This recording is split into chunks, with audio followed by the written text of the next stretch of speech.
anders, Mann, und mir steckt's auch im Blut. Drum wandr ich froh, solang ich kann, und schwenke meinen Hut. Falderie, Faldra, Falderie, Faldra, Falderie, Faldra, und schwenke meinen Hut.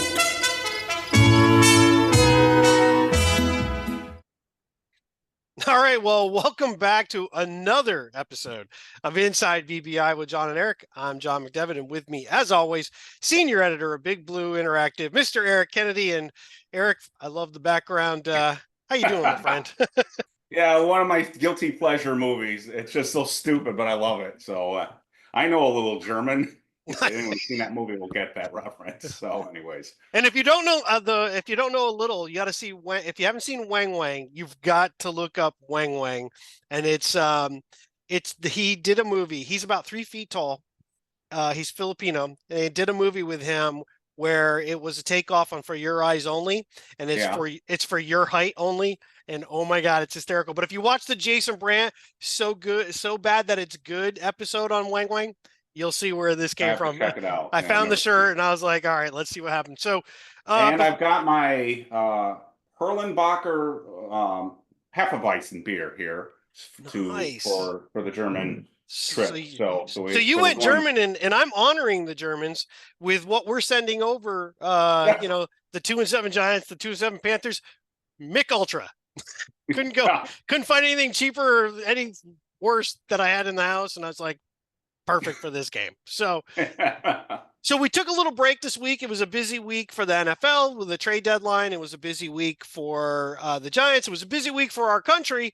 We took a break. We only are doing the one episode this week, and then actually I'm on vacation next week, so we probably won't. At this point, I don't think we're going to do one for next week, but then we'll be back. So with that in mind, here we are. The trade deadline has come and gone, and the Giants did nothing. Are you surprised that they didn't do anything?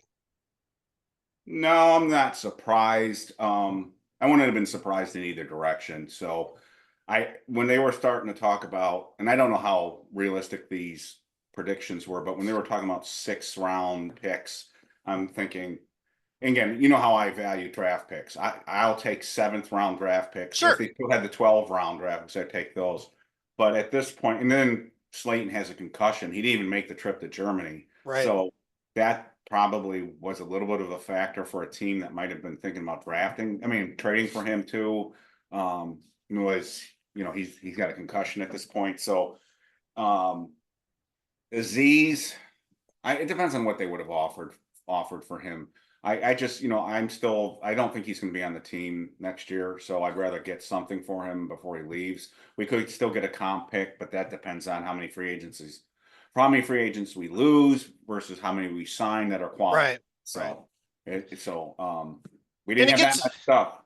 And it gets weird if you're Schoen and Daboll, if you take 6 or 7 round draft picks for guys that right now are starting players on your team, you have effectively said we're not expecting to win, yet you're still pumping Daniel Jones out as your starting quarterback.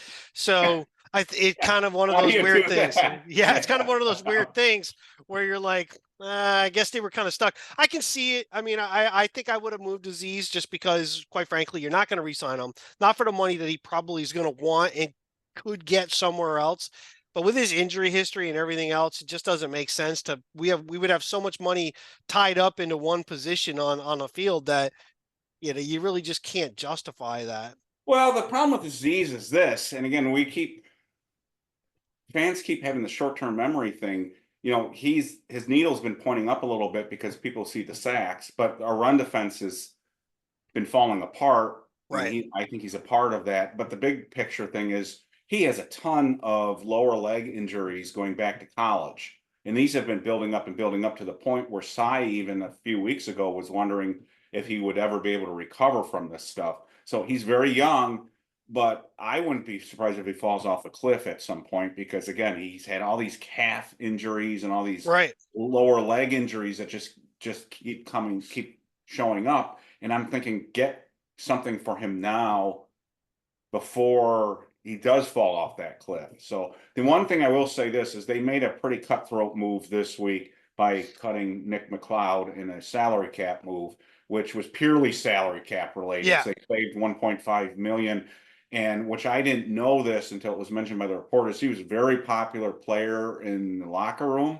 Even Brian Burns, who's only been here a few months, said that was his man, his dog or whatever. You know, he said he was surprised about that. So it was they decide, you know, they're making some moves right now just for not to help the team. I mean, cutting Nick McLeod doesn't help the team on the field. Right. Right. It helps them salary cap wise. So they're willing to do some of this stuff that they've done in the past. I think if they, and this is what some national reporters were reporting, not local reporters, some national reporters were reporting that if the Giants had received a decent offer for either player, especially Aziz, they would have moved him. So I really think it came down to that. I think if somebody had offered a 4, they probably would have moved him. 5th, I can understand. I would have taken the 5th, but I'd take the 5th. I can understand why they wouldn't, because Kayvon's still not back, and we don't know what, you know. Right. So did you see I think it was on X, Pat Leonard shared a photo that Cordell Flott had put out, which shows I didn't see that. Shows Nick McLeod leading the DBs in, I believe they're in prayer. And Nick McLeod is right in the middle. He's the leader of the circle of this particular thing.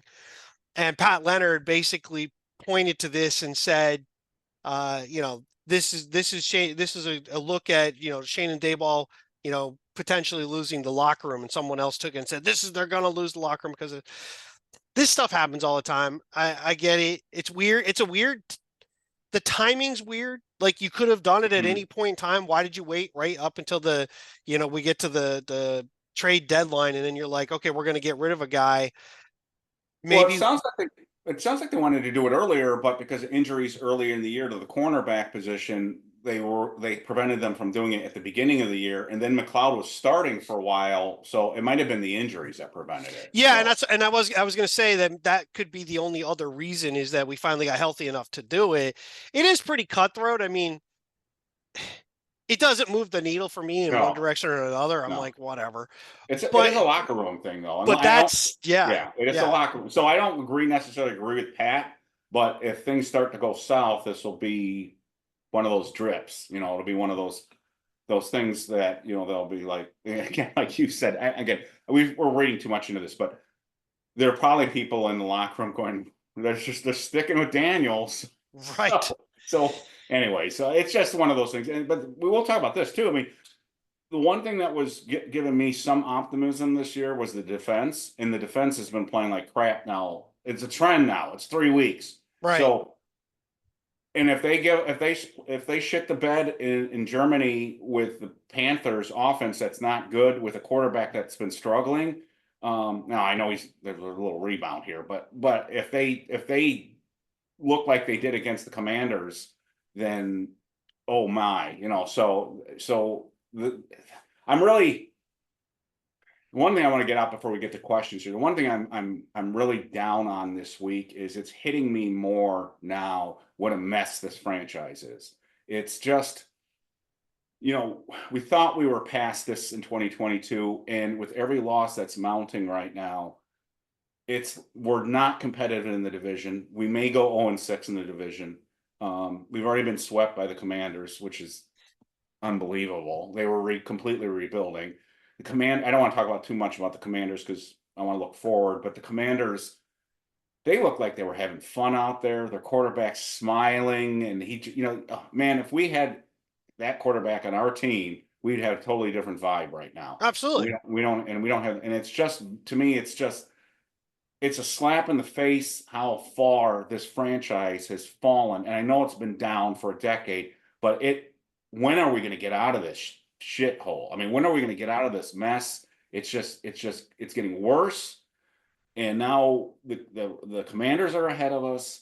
And I don't want to be like this. I don't want to be negative. I'm looking for some reason to say Daboll and Shane are the guys that lead us forward out of this. But the results on the field are going in the opposite direction. And I don't know if they lose to Carolina, And if they lose this, most of these rest of these games, how do you defend bringing these guys back? And I know Mara wants to, and I know we don't want to keep switching regimes because that'll keep spinning the wheels too. But at some point, you got to be like, show signs of like a Bill Parcells did or Tom Coughlin did, and they had down seasons too. But you got to show some signs of competency that the team can steal a win, can show some life. And right now, I go in every week, and I don't think I think I'm in the majority here. I go in every week now expecting to lose, and Right. that's horrible. I didn't used to feel that way, even when the Giants had bad years. There was some hope, even when we were playing really good teams, that we were scrappy enough that maybe we'd pull off an upset. Right now, I don't feel that way, and so we have a decent game, and I know you feel differently about this.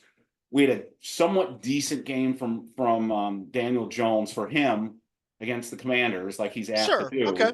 Sure. And then defense plays like crap, and so we're just finding new ways to lose. We can't since the Seattle game, which was one of the most impressive wins, sadly, this team has had in years. Since that Seattle game, it's and you said it back then. You said after that game, we'll have to see if this was an anomaly, and we'll be looking back on this and just think this was just like a blip on the radar screen, and that's kind of what it was. So And now it's looking that way.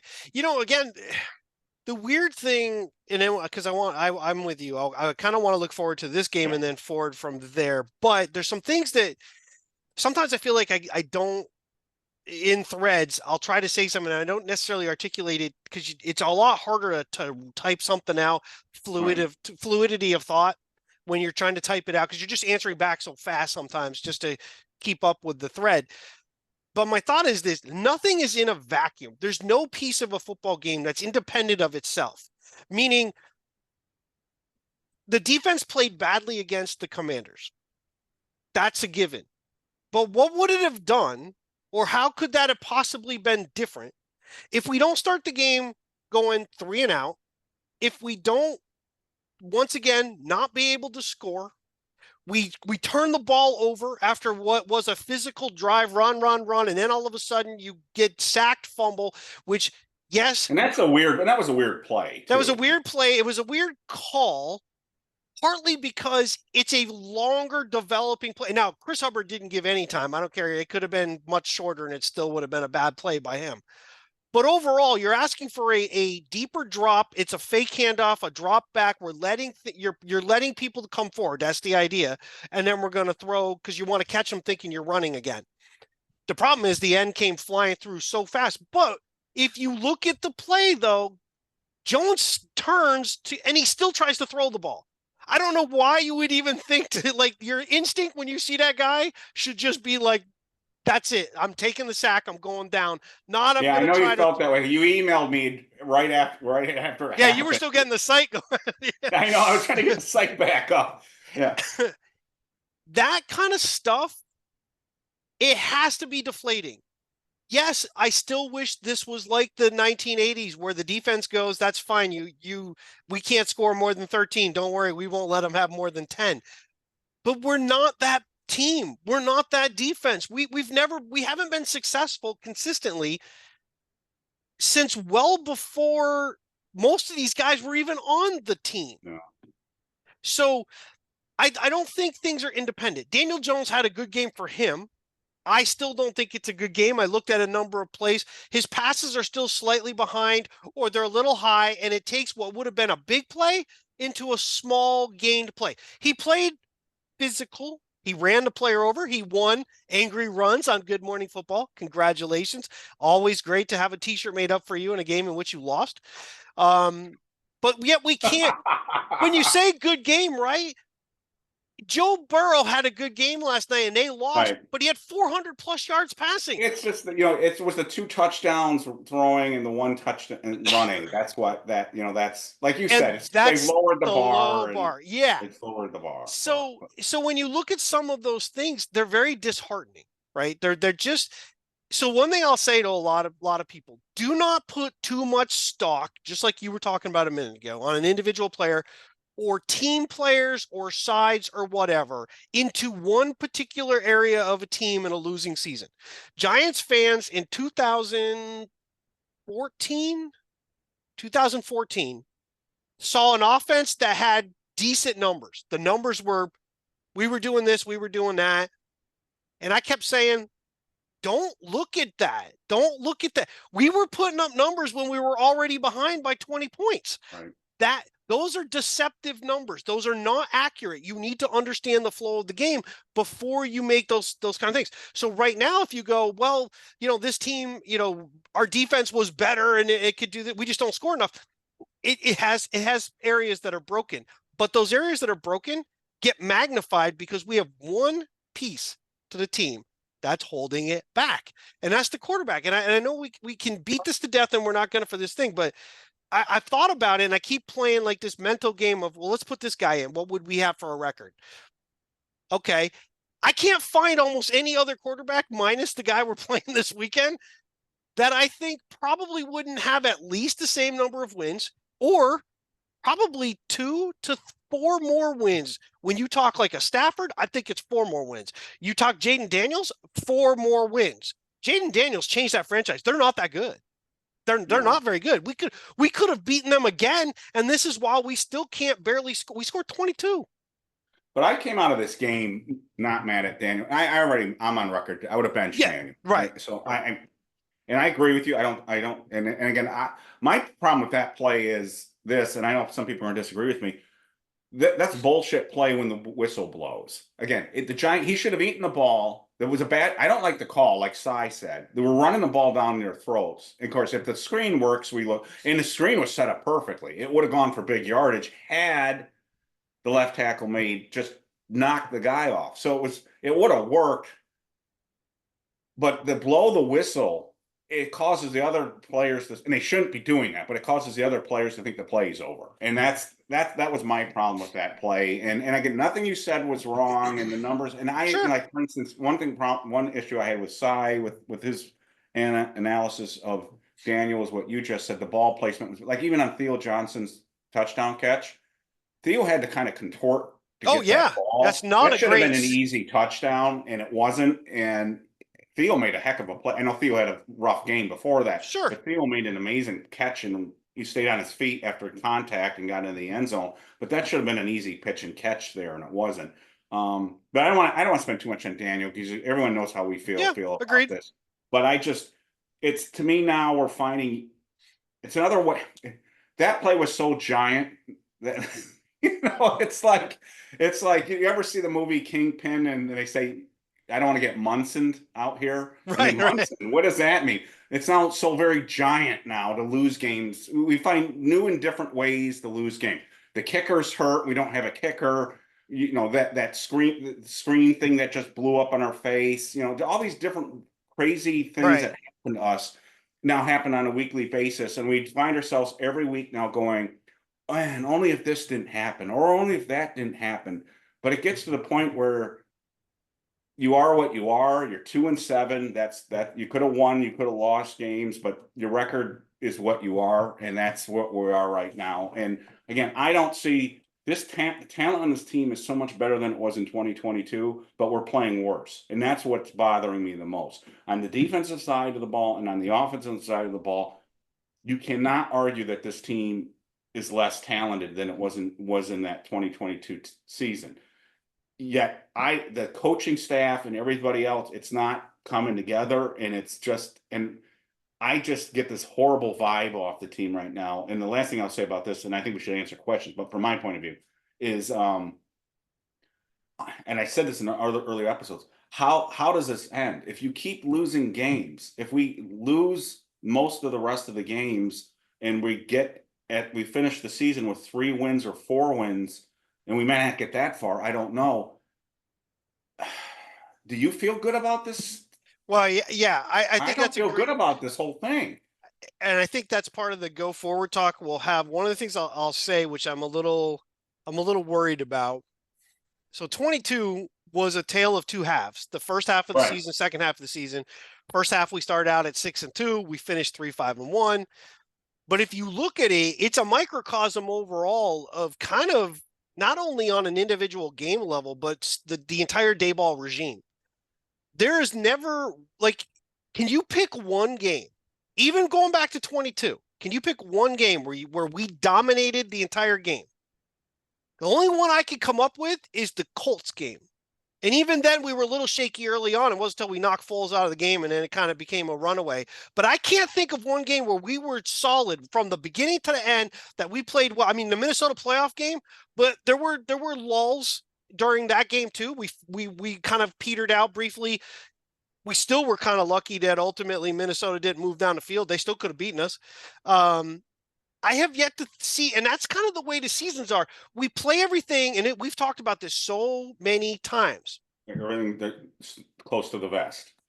Yeah. I keep using the word, it's the only word I can think of, so I'm going to keep using it for this. We have to manufacture so much of what happens. It's a razor's edge of if one bad thing happens, it derails. Generally, it knocks us out. If a bad thing happens, we don't usually overcome it.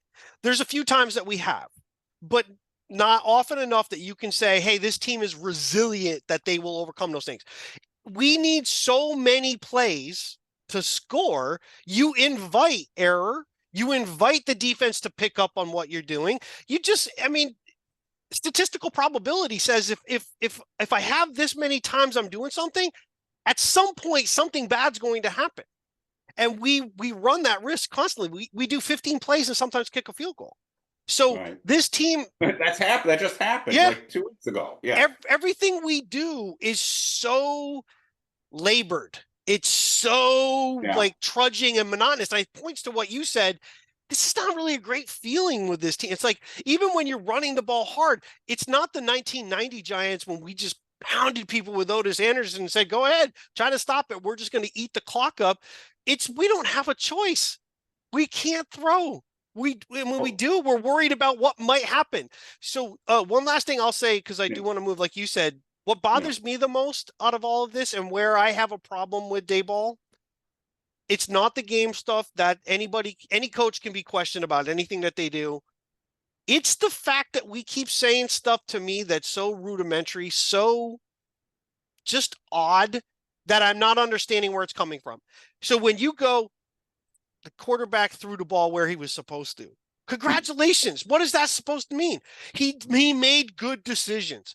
I mean, are we that low that's the bar we expect from him? So if that's what we expect from him, you must have like no expectation for the guys backing him up, which means that's on you.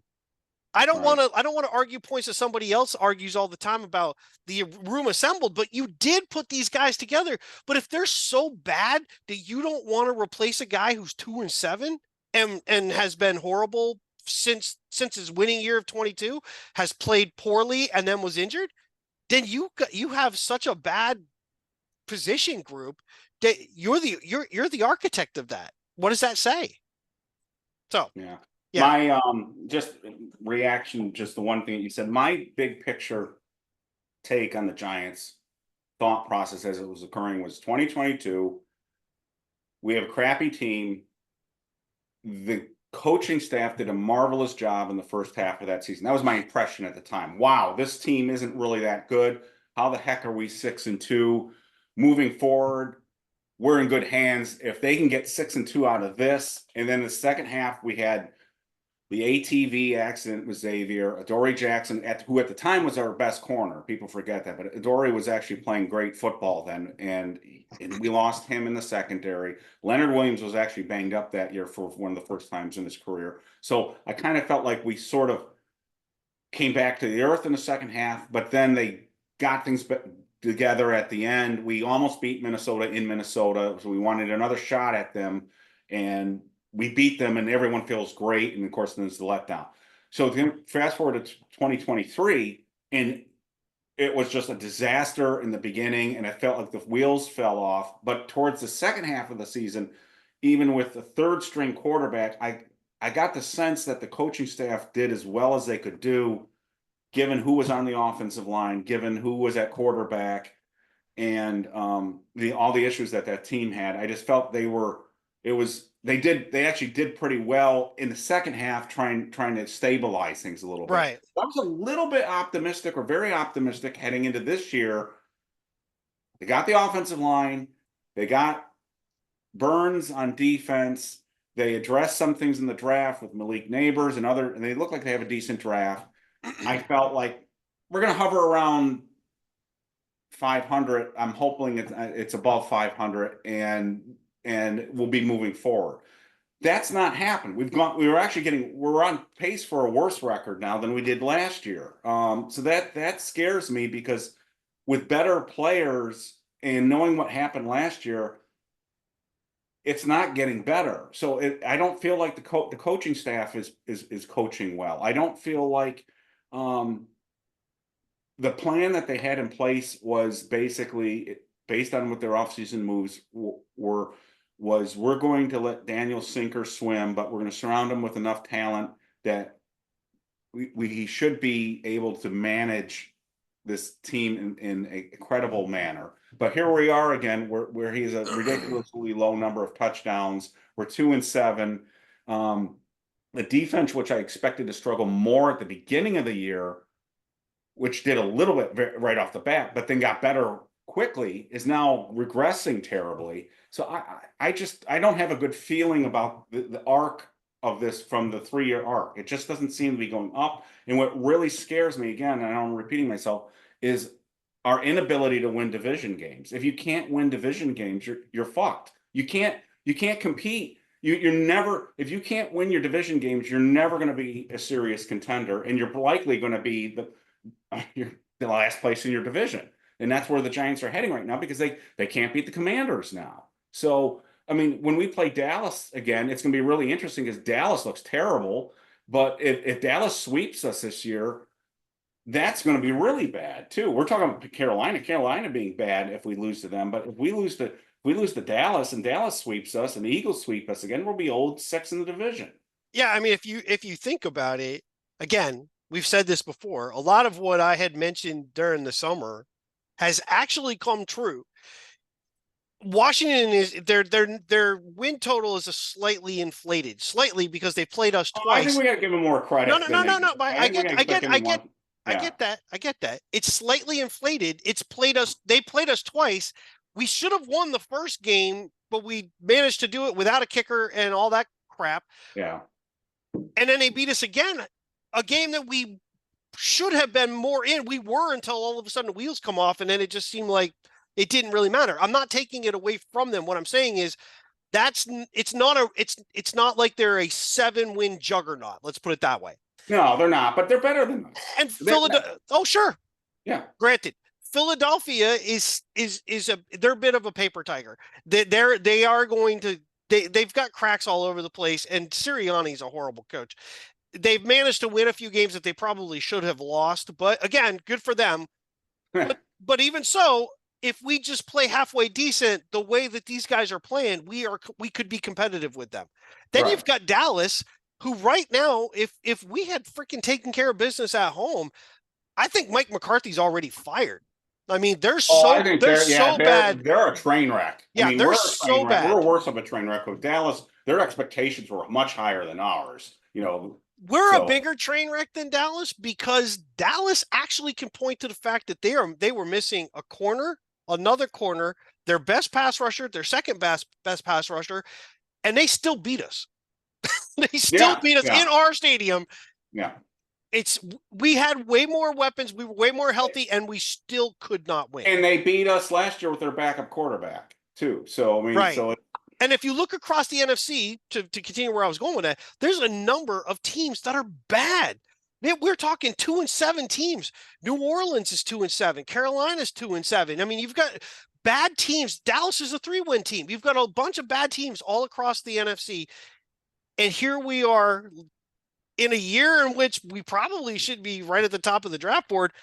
We're going to play a game, so we'll start moving into that. We're going to play a game with another team that has a 2 wins, where we could legitimately win this game and screw ourselves down the road or we could lose this game and look unbelievably pathetic, but actually not gain much because there's a bunch of other 2-win teams that are playing better teams this weekend.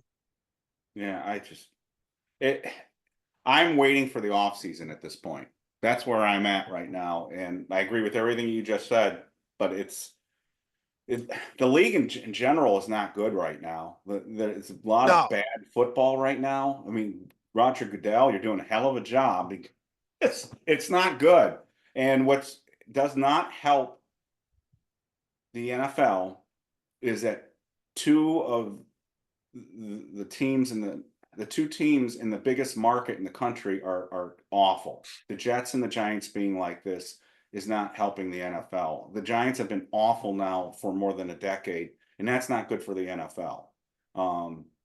It would be the same as if Dallas was that bad for a decade. It wouldn't be good for we'd love it as Giants fans, but it wouldn't be good for the NFL. It's just not good to have flagship franchise teams this bad and for this long, and it's not good. And the league and as a whole, I can't tell you how many times when I look at the schedules of the other teams that are playing, I'm like, bad game, bad game, bad game. There are very few teams now I'm like, oh, I'm interested in watching this game right now.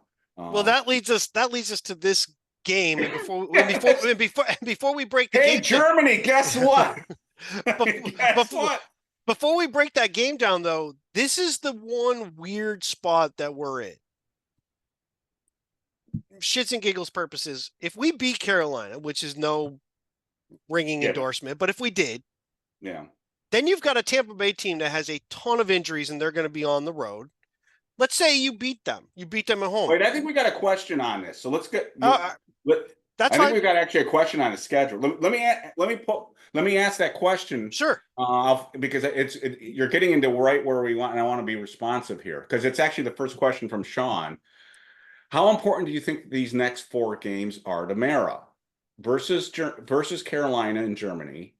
Got the bye week versus Tampa Bay at Dallas, probably no Dak versus New Orleans. All right. Then he says, despite any vote of confidence already given, this feels like a very important stretch to the regime, especially Daboll. Do you think these next 4 games will determine the fate of Daboll and possibly Schoen? So I think that leads right into your question. I mean, your point. So my thought to that is this. Yes, I absolutely do. I think that they are, and I was saying this a couple of weeks ago, I'm beginning to wonder if they're kind of counting on a reverse 22. We'll have a batter, Jesus, John. We'll have a worse first. Thank you, Michelob. We'll have a worse first half of the season, and then we will improve as the kind of the some of the competition, and maybe we get things a little bit. Remember, one thing I will say overall, this team is unbelievably young at a number of areas, and then you're counting on a quarterback who cannot elevate play, so that makes it difficult for the young guys.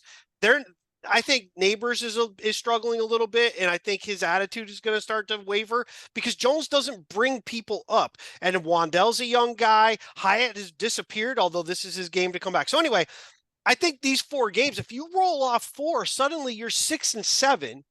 Your world looks different, regardless of what I think you think, Go Terps, and everybody else thinks about the team.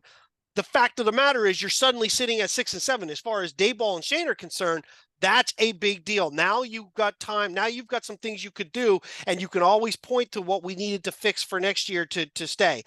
If they play these teams, which one of them's already fired their coach, one of them, Dallas, may fire their coach, and they may not have Dak. Dak might be done for a while, it sounds like. And then you've got a beat-up Tampa Bay team, and then we've got Carolina, who basically is playing their first-round draft pick from last year that they already benched, and the only reason he's playing is because the backup, Andy Dalton, was in a car accident. So if we lose these games, then I think it becomes much, much harder to justify any we're not planning to make any changes kind of deal. I think that goes out the window. Sean is one of my favorite emotional barometers of the Giants fans because he is a passionate Giants fan. I love him because whether they lose or they win, he's on there, he's got his opinion, and he thinks things through. I think this is a very good question. And I Sean, I'm going to be brutally honest. I don't know. This is why it makes this interesting, because I am on record already as saying it doesn't matter what Mara said, because what Mara said in October does not matter to what reality will be in December. And I've said that repeatedly on the podcast, and I feel strongly about this because it's Right. very easy when you're 2-5. Now we're 2-7, but when we were 2-5, for him to say, oh, they're going to be back. Now we're 2-7. What happens if we're in December and we're still stuck at the 2 or 3 win mark? That's a very different environment, because, and then it gets into kind of what John has talked about. Do we start losing the locker room? Do the players start bitching behind the scenes? Do they, that kind of thing comes in. I find it very hard to imagine what the Giant fan base and morale is, which is already in the toilet, is going to be if we keep losing games. So I don't like looking ahead. This is a superstitious thing to me. If you guys have been watching this podcast, you know that I'm not really good at knowing what games are coming up, because I take a very Parcells, and I learned this from Parcells. I kind of, even though I'm a fan, I just look at the next opponent. I try not to look down the line. But looking at the schedule that Sean's laid out, and what John has laid out, is with the condition of those teams. One's fired their coach. Dallas is a mess right now, especially with Dak. Tampa's with the injuries, and Carolina. I mean, this if they don't win any of these games, and we go into December, so I think you know where I'm going, Sean. It gets to the point, is what I said earlier. Who's going to fix this? When is this going to turn around? When is there? So I think these are really important, and this may get to what John has said. John may be right. He's been saying this for 2 weeks now, or maybe even 3.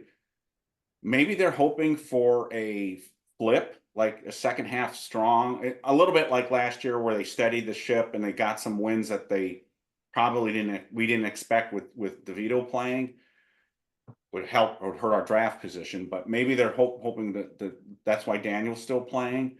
But I don't know. I have a hard time seeing Daboll coming back if we are a 3 or 4 win team. And we had a sports writer. I think it was it Dugan, or was it I'm trying to remember. Somebody said they had a hard time seeing, one of the sports writers said they had a hard time seeing them coming back if it's a 4 or 5 win team. I think it was either Dugan or Dunleavy, but I think it was Dugan.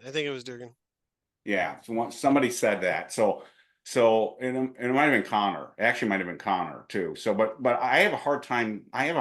Seeing that, and that's what I've been worried about. I said that a few episodes ago. And if they don't win at some point, then where? Well, the 4 teams even if you're got a bad team like 2022, you should be able to steal some wins. We're not stealing any wins anywhere. Right, and the 4 teams we're going to play have a combined 11 wins right now. As of right now, they have a combined 11 wins. And one of them has 4. Yeah, if we play Dallas and their backup quarterback beats us again, I mean, so again, and then we get swept by Dallas. If we get swept by Dallas with a backup quarterback, do you have confidence in the coaching staff? I don't. A backup quarterback, still missing star players on their defense, a running back that was benched because he's been skipping meetings and not coming in, and that's Ezekiel Elliott. I mean, they have no running game. If they beat us in their own stadium on Thanksgiving, even though we will technically be coming into that game the better team, I mean, you just can't. I mean, you can't. 0-6 in the NFC East. That's crazy. When was the last, John? Maybe you've got a better memory with some of this stuff. I mean, have we ever been winless in the division? I don't. Maybe back in the 60s or 70s we might have been. I don't know. I mean, can't maybe. Recall. I don't remember a year, but going. But keep in mind, Ray Arlington's got. Well, keep in mind in the 70s, we still had the Cardinals in our division. So there was always a team that wasn't that great that we probably got a win from one, or we beat Dallas in 1980. We only had 4 wins, but we beat Dallas. I'm trying to think of the last, even in 1983, didn't we beat Philadelphia once? See, even when we've been awful, we've won some division game. It seems like that we bought, and not just like we beat the crappy Cardinals. We stole a game from the Cowboys or the Eagles or somebody that we weren't supposed to Right. beat. And then maybe somebody will go and tell me I'm wrong on this, but I don't remember going winless in the division. I think the worst, you mentioned something else about the market, right? The market that we're in. And I said this in the last episode, the worst thing that happened for the Giants is that the Jets beat the Texans. That gives them some hope, some life, and they've gone out and they've got people. They picked up Devontae Adams. They fired their coach. They've got a little bit of energy. If the Jets win 6, 7, 8 games this year after starting so poorly, the focus is strictly on the Giants now of being pathetically bad. And that's the worst thing that happened. Before, you had the Jets were siphoning off a lot of the look and the blame because they were such a pick to win the Super Bowl, or at least participate in the Super Bowl. Everybody's media darling because Rodgers moves the needle. That just took the eye away. But they start winning, the negative eye then solely focuses on the Giants in New York, and it's not a good look. Yeah. All right. So we got a ton of. I didn't expect this on today because the slights actually because again the team's not been. It's not good. It's been slow. So Fat Wally says, "Who should we target as our bridge quarterback? Would you trade Andrew Thomas, Dexter, or any other player to move up in the draft to get a QB? The Giants have won a Super Bowl once each of the last 4 decades. Do you think the Giants will win one by the end of the current decade to keep their streak going? Is Daboll the coach of that team, or Shane, the GM? What current players do you think will be part of that team?" Well, that whole last part that's we probably won't get into that part of it. We'll get in the first part of your question, but the other part is just that seems so far off. I would be just. Well, I mean, it's only one team wins the Super Bowl. That's kind of a hard one. I would rather. Are we going to be consistently back into the playoff contention in this decade? That's kind of where we're at now, is like, will we even be a winning team for more than one odd season, which is what we haven't been, like 2016, 2022. I mean, we have not won consistently since Coughlin was the coach. And we're talking early Coughlin, not even end Coughlin. Yeah. So and again, Coughlin wasn't, remember, Coughlin, a lot of people, including myself, were down on Coughlin after the 2006 season because that 2006 season was so painful. Even though it was a playoff year, the way that season went, we weren't sure he was the right guy. And the players, remember, that's when supposedly the new softer Coughlin came in. I still don't buy that crap, that. And he was consistently a good starter. Like, we would have good Septembers, Octobers, and then we kind of struggled Novembers, Decembers for those first couple of years. Yeah, that's fair. And we flipped the script in 2007. We started 0-2, and then we finished fairly strong. We ended up 10-6. In 2011, that team struggled throughout the year. People keep forgetting the Super Bowl is a great deodorant. We were not a great team most of that year. It was up and down. We had to win a lot of games late in the season just to make the playoffs. I just feel so bad for the really young fans out there that didn't even really get to enjoy that. They're too young for even 2007 and 2011. And again, I know this is because it's true though. My kids didn't get to go through that. They have no idea what that was like. And it's just sad. So I want to address Fat Wally's first point, because I do think he has 2 good questions here. In the beginning is about who should we target as a bridge quarterback, and should we trade any of our premium assets to draft a quarterback? I think the bigger question there, Fat Wally, is something we talked about in our last episode, is what do we do at quarterback? Do you get your guy in the draft, or do you trade or sign somebody in free agency to be the guy? Now, I think everyone's automatically assuming it's going to be the draft, and that would be the preferable thing. Would be to get the next Jaden Daniels in the draft and be set at the position and have that rookie contract that Cy always talks about, because the new formula in the NFL is get a great quarterback on his rookie deal, then you have the salary cap space to build the team around him, and that's what Washington's. That's the unfortunate thing with Washington. they're going to have $100 million to spend. That team's going to get way better if the quarterback keeps playing what he is. So the question really is, do the Giants fix the quarterback position by getting the rookie in the draft? And then if so, then your bridge quarterback question comes into play. But again, you might want to play the rookie as soon as possible, because the sooner you play the rookie, the sooner you're going to get out of this mess.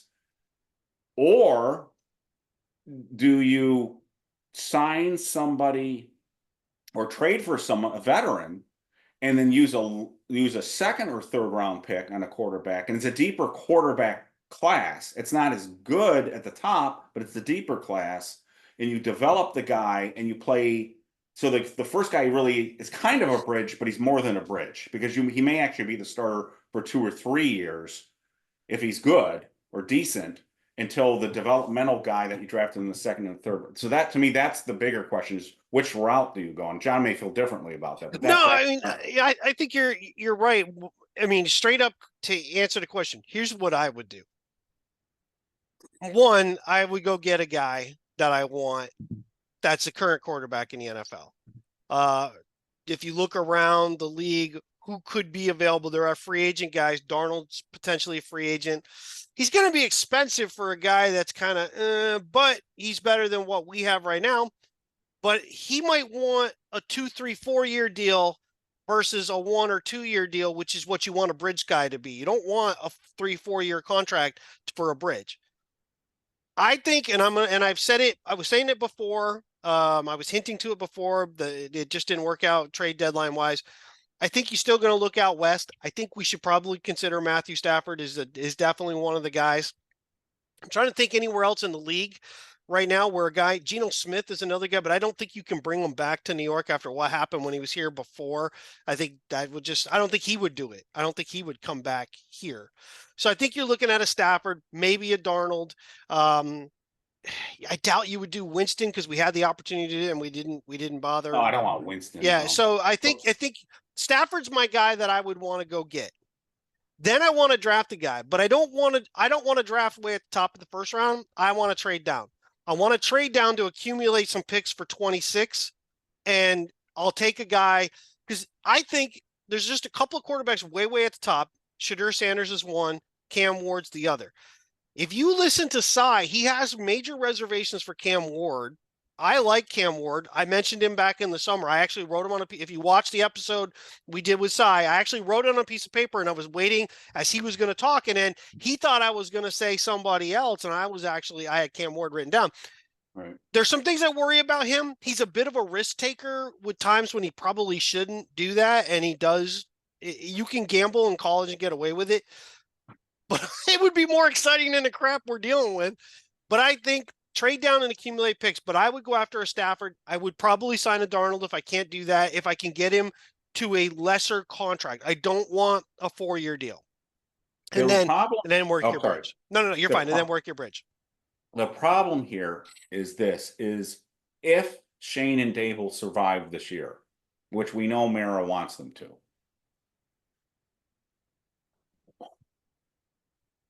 rookie quarterbacks are rookie quarterbacks. You never know what you're going to get out of them. They could be great, or they could be awful, or they could be really good, but not good in their first couple of years. So they may say, we want a rookie, but we can't take that. We can't afford that kind of risk at this point. And that's the problem when you have a shaky regime, is they may feel pressed to do something they normally might not do because they're trying to save their own jobs. Now, they will never admit that, but that's just the reality of the situation. So they may feel like John has talked about, we need to get a Stafford or somebody like, or how ironic would it be if Darnold ends up I know. It would be kind of funny, actually. Would that be, after all the stuff in that draft? And anyway, that would be funny. You could have taken him instead of Barkley. The other thing, again, I'm going to throw this thought has popped into my head since we're playing the Panthers, and I didn't think, you and I talked about this. We didn't think Bryce was going to be the starter in this game, but he is now. The Giants, I don't know if anyone's has picked up on this, and this goes back before this regime too, but includes this regime. Have you ever noticed that we have a lot of interest in players that play well against us, both in free agency and even the trade market. What if Bryce plays his best game against us? It wouldn't shock me if the Giants made a trade for Bryce, and of course, watch that fall flat too. But I mean, that's the kind of thing I've talked about before too, and I know I've gotten a lot of blowback about this, but their options are limited. You either get the veteran, who's sort of good but has his warts. If he didn't, he wouldn't be available. Guys like Pat Mahomes aren't going to be available. Or you get a reclamation project, or you go through the draft. So my ideal scenario would probably be kind of like what John is saying. Well, my ideal scenario would be get another Jaden Daniels, but my realistic scenario would probably get a veteran who can hold down the fort until the guy that you draft in the second or the third round is up to speed. That's probably the most realistic to me. The gamble would be to put all your eggs in one basket, and it's the second part of your question. Do you trade somebody like a Dexter or an Andrew Lawrence or Andrew Thomas to move up to get the quarterback you really want? I would say at this point, the old Eric would have said yes to that, but I've learned now the quarterback position is so important now that I don't think any player should be safe on your roster to get that quarterback. So if you have a conviction on a Cam Ward or Sanders or any of these quarterbacks, again, one thing I want to say is something Cy has said in the past. Let's not think that what is today, November 8th. Let's not think on November 8th that we know what the quarterback market is going to look like in the draft in April. There's still football games to be played, and what we think now may be vastly different in a few weeks or a month. So I'll say this to what you just said. I would not discount the potential, and Andrew Thomas would be very hard to move because he's had a number of injuries to his lower body. We wouldn't get back what we would. Dexter Lawrence is a possibility, but here's where people are going to shit on it the second because I brought this up before. If we were drafting high enough, but we don't have a deep conviction on a particular quarterback in the draft. A Dexter Lawrence and our first round pick to say, I don't know, the Chargers for Justin Herbert, I would do that in a heartbeat. I would take Justin Herbert to us is worth a number of wins more than Dexter Lawrence is. I love Dexter Lawrence, the player. You show me one team in the NFL whose 3-4 nose tackle was the guy who was the linchpin to the number of wins that they have. They're not. After a while, you can take Lawrence out of the games. We've seen him disappear recently. Why? Because the team is putting 2 and 3 guys on him, and they're taking him out of and he gets worn down. He's 340 pounds. You can't count on him. If you think he's going to be the sack leader at the end of the year, I'm sorry. It just doesn't work that way. He's not Aaron Donald. And by the way, Aaron Donald played in a 4-man line, not a 3-man line. He wasn't playing a nose tackle, and he got to line up between the guard and the center, and he used his unbelievable quickness to his advantage, and he was strong. Lawrence is a big dude, and he's having to play the run very physically. He's playing 3 downs lots of times, which is a guy at 340 doesn't always do. We don't have anybody else to take any of the weight off him. If you think he's going to be the guy who's going to lead us to a bunch of wins, he's not. He's got to be the guy that's going to give us a lot of push. And then the 2 outside guys have to take over, which they have not. They can't overcome the fact that our offense doesn't put teams where they have to risk it. So would I trade Dexter Lawrence? Yes. The deal has to be right, though. Get me a Justin Herbert. Absolutely. I do that deal in a heartbeat. Yeah, I don't want to spend too much time on this. I hold Dexter in a different category than you do, but you are correct in that. Look at the win-loss record. So I think he's a more impactful player and has a chance to be. I mean, he is already really, really good. Sure. I'd hate to lose him, but we found how important the quarterback position is. But that ties in. If you get the quarterback, do you want these 2 guys picking the next quarterback too? So that's a low. So I think we're going to get into that in some of these other questions. So we have Uber Alias, so it's almost German here. I mean, it's not Uber alles, but Uber alias. Again, another one of my favorite posters. If you could wave a wand and have the remainder of the season play out, what would you like to happen? Exclude any fairy tale scenarios such as making the playoffs, winning Super Bowl. Do we want to see a competitive spark?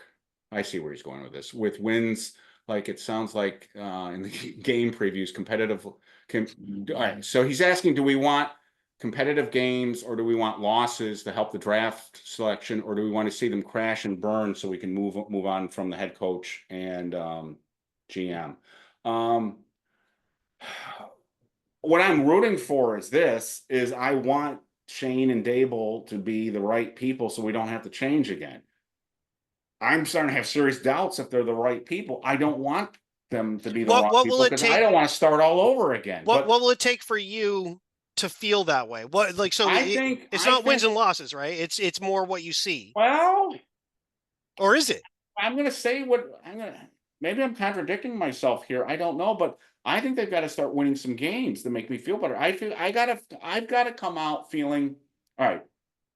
I've got mixed views on Schoen because I look at some of his draft picks and go, he nailed it out of the park. And I look at some of his other draft picks, some high profile ones. They have a Neal one, for instance, but there are others where I'm like, wow, that's not good.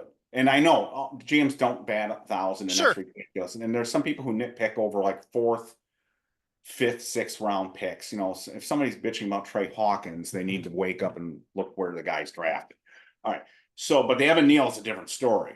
So there's I'm up and down on him, but from Daboll and the coaching staff, including the defensive coaching staff, because he picked them. He picked Bobby Johnson, who Bobby Johnson leaves, and now he's got a competent offensive line. Wow, the quarterback helps with that.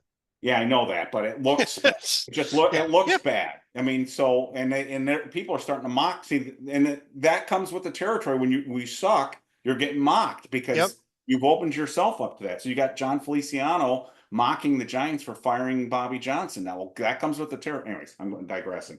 So I want to feel good about the coach. The best thing I can say to you, Uber, is this. I want to feel good about this coaching staff before the end of the year. And if I don't feel good about the coaching staff before the end of the year, I don't like Belichick's age. It scares the hell out of me. Yeah. But the only thing, right now I'm thinking this team, if we finish with 3 or 4 wins and this coaching staff gets fired, you know, the best thing would be to get the Detroit offensive coordinator and have a Cinderella coach and be great. But I don't think Merrick is he willing to risk going with a first-time head coach again?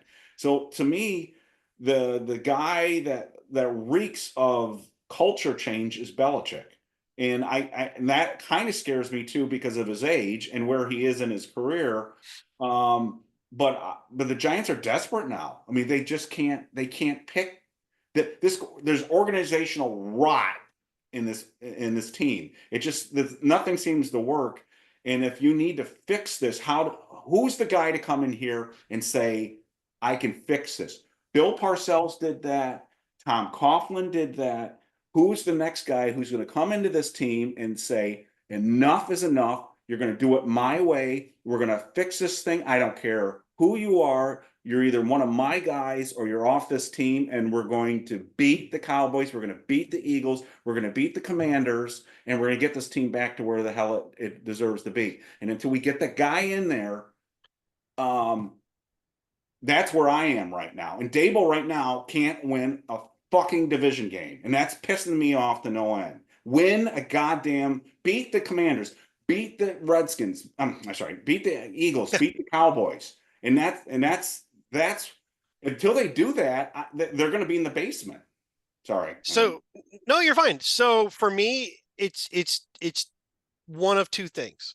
Either one of them can happen. I don't care which one. I would prefer it to be one. The first one is, I have stated this over and over again, and if I say anything any different right now, I'm not being honest. They need to win games. I know people aren't going to like that. They're going to say it's going to hurt the draft. I'm going to be honest. I don't really care where we kind of land in the draft this coming year, because if any year's a crapshoot in the draft, it's this coming year. Yeah, I agree with that completely. If you're at the top, then the only guy right off the bat, the only guy that screams at the top is Travis Hunter. But then that wouldn't be helping us at the position we need the most.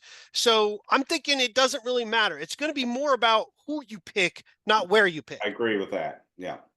But if we don't win, if we lose, then I want us to lose very badly and we just clean house with everybody. I don't want to lose close games and give a reason to be like, oh, they were so competitive. No, either we win some of these games that we need to win, or you just lose them and look bad and we clean house in there. I would prefer we win. I'm with you. I'm not a huge Daboll fan. I'm more of a Schoen fan than I am a Daboll fan. I don't know why, but it's just something about the games that I do know why. You brought it up. 22 was a tale of two halves. 23, there was a different feeling coming in, and I don't mean by me or you or other fans. I think Daboll was pretty freaking arrogant coming into that season, where we were resting guys in the summer and, we weren't going to do that. We weren't playing them, and I think it was almost like we've arrived. So the question still becomes, who forced the signing of Jones? If it's Schoen and Daboll, they own all this and this is their fault. If Mara said, get him signed, now I can at least understand why they keep putting him out there while they're still mathematically in it. If you're going to prove a point of we can't win with this guy, then you're going to do that. So I either win, or if you lose, I want them to lose badly and we clean house. But am I crazy when I look at Daboll's press conferences now and he just looks like he's beaten down? No, he's like a hostage. I mean, am I crazy? It just doesn't seem like the same guy anymore. And I'm not talking about the weight thing. I'm just, and I brought this it's up the with energy. reporters. It's the energy. It's the way he's combative sometimes over some like stupid things to be combative about, but he's spending too much time on the building up. Well, we really see the effort in practice talking about Banks. He'll overcome it, even though he's played like crap and you benched him in the middle of a game. Jones, he threw to the right guy. He's making good decisions. His confidence is getting it. I'm like, Jesus Christ, he's been in the league for 6 years. If that's what you're saying, like, what year is it? Are we expecting year 19 and this guy is finally going to have it all together? According to some people on the site, that's exactly what they're expecting. Yeah. All right, we have Dank Beerman. Nice. Yes. And I'm drinking one right now. I'm running out of beer here. So I'm Michelob Ultra. Need more beer, man. All right. Let's see. We know there is a perfect setup for big changes and a shift to next year with the bye week looming if we lose. But what happens if all clicks against an inferior opponent? Do we feel like we make a run? I see what they're saying. Back? Yeah. You want to address this first? Yeah, I mean, I think you hit the nail on the head on the last part. And it's kind of what I think they actually need to have happen if you're Schoen and Daboll is it needs to click against Carolina. You then go into the bye week. You get healthy. Thibodeau comes back. Then you've got a string of games. Again, Tampa is of the next 3 games after this, Tampa is the one with the best record, and they're the one that are really facing the most injuries. They've lost their 2 best outside receivers. They've had lots of injuries on their offensive line. They're playing really young running backs. And they've got Mayfield, who's now all of a sudden kind of been really up and down, and their defense is a sieve. So you've got Tampa, you've got Dallas, you've got New Orleans. Those are 3 games that, in theory, we should win. If we think we're going to be anything, and we were competitive, we beat Seattle. We put a really strong game against a offensively challenged Cleveland team, but at the time their defense was not bad, and we put up points on them and we played very aggressively with them. If you're going to make a run, it has to be here. And if you do, you're suddenly 6-7. Across the league, there are other teams struggling. Green Bay has injuries. They are struggling. They're not completely with it. Chicago is struggling, as you would expect, with their rookie quarterback. The NFC West is right now being led by a team with 4 wins. So, and they're going to beat each other up. Is there a path to this team kind of getting back into contention? Sure. Like any other team, there's a path. They've just shown absolutely nothing. This 4-game stretch is huge. I'm glad you went first, and I'm glad I had time to think about. No, because I think you were spot on. See, thank Beerman. This is a good question, and I was thinking about it while John and listening to John at the same time, and I'm glad John went first. John's right. The problem I have is I'm in such a dark place with this team right now that I can't think about runs. Right. But when I look at the schedule that Sean, that's what I was looking at, and I have to admit, I laughed at. There's a question after Dank Beerman that made me laugh, so I'm actually kind of trying to read ahead a little bit here. From LG, I burst out laughing. I'm in a dark place with this because I have a hard time seeing a run. But looking at the schedule Sean laid out and listening to John, it is not out of the realm of possibility that this team theoretically, given the schedule, could be in a vastly different place in a few weeks than we're talking about right now. Right. The problem I have is John and I have done these podcasts. We've done 2 to 3 of these a week since we started. When did we start? June? We started in June, July, wherever we start. July. We started, we've done 2 of these usually, but sometimes we've done 3. And we keep saying the same thing. Well, this can change if we might have a different conversation if they win next week. Or we might have a conversation if they win 2 out of the next 3. And it doesn't happen. And I'm so beaten down right now. I have a hard time being optimistic, and I hate myself for being like that because I don't want to be like that. I want to be old Eric, young Eric would be like, we can do it. We can, and we can. The Giants can get back in this again because this team. I look at the players on this team, and this team again is vastly better than it was in 2022. And it